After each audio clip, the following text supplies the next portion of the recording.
Presiden Joko Widodo direncanakan akan menutup Pekan Paralimpik Nasional atau Peparnas ke-16 di Stadion Mandala Jayapura, Papua pada 13 November.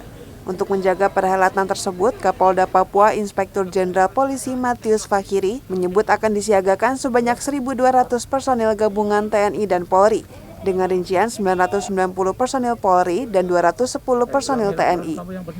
Ditemui usai meninjau pertandingan cabang olahraga catur di Jayapura pada 11 November, dia menjamin penutupan Peparnas ke-16 akan berlangsung aman dan lancar.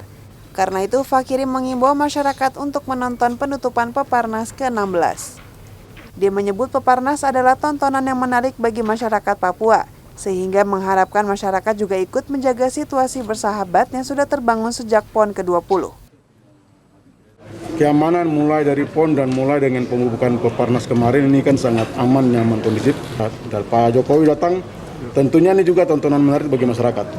Kita akan tunjukkan kepada bangsa Indonesia bahwa Papua itu Indonesia. Sebelum menutup penyelenggaraan Peparnas ke-16, Presiden Joko Widodo dijadwalkan akan meninjau pertandingan di venue cabang olahraga serta mengalungkan medali kepada para juara. Hal itu seperti yang dilakukannya saat penyelenggaraan PON ke-20 lalu. Dari Jayapura, Papua, Laksama Hendra, Kantor Berita Antara mewartakan.